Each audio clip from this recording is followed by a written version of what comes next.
Welcome back into the Sports Source. This segment brought to you by Calhoun's. It's a 3:30 kickoff at Neyland next week. That means your pregame meal should be at Calhoun's.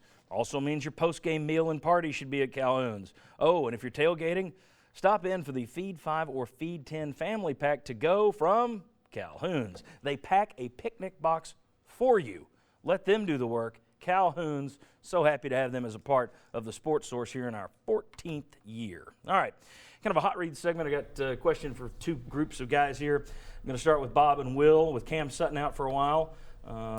What do you do in pass defense this week?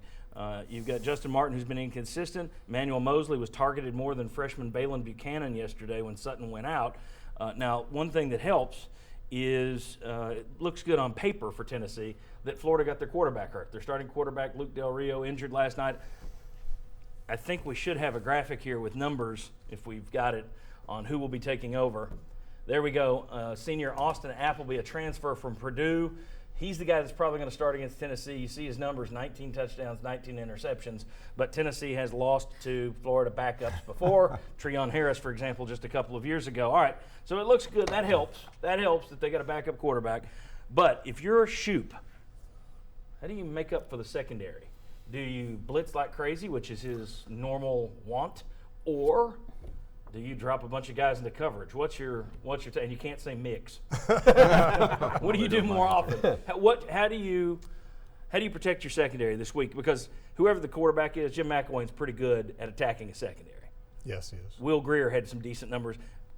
Threw the ball well enough to beat you last year. What do you do? I think, since we can't say mix, here's the problem with coming with tons of pressure. Your linebackers are now questionable. So if you're bringing tons of pressure, that means you're going to have more one-on-one situations kind of sitting there in that 7-8 yard kind of zone. And so you can't bring tons of pressure. And you're concerned about some of those linebackers. And you're already concerned about some of those linebackers. But at the same time, you're concerned about your DBs because you can't sit back there. If I'm Tennessee, this is where I have to ask my front four to, if you've got something that you've hidden, if you've got a magic show or something that you haven't shown, magic show. then this is where you've got to control this game, I think, with your 4-down linemen, because you've just got too many questions behind them. And I think if you come with all-out blitz packages, you're going to hurt yourself more than help yourself. Former NFL defensive end Will Overstreet, what do you do? I'd be pinning people's ears back to their head. I'd be saying, get after the quarterback.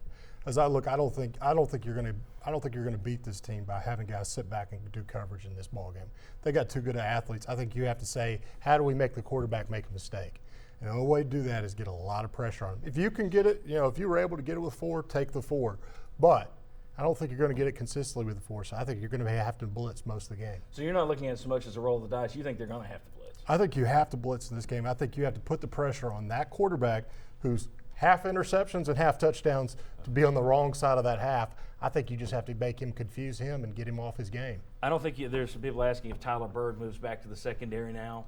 I don't know that you can, because you're not, the wide receiver rotation that everybody talked about isn't as deep. And with Josh Smith out, Bird was getting some of those reps yesterday, so I don't know that you move him back. All right, bow on to the linebackers, Jimmy and Chuck. Credit to Bob Shoop's defense and the run defense yesterday. Held them to under 160 yards. But that red zone defense won the game for you.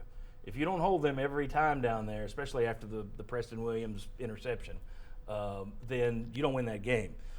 But that linebacker situation, as we discussed in the first segment, what do you do there? Let's say Reeves-Maben can go, and you got Reeves-Maben and you got Jumper. Or you can move Reeves-Maben, as Butch Jones suggested last week, Bob Shoop didn't do, and put Cortez McDowell in.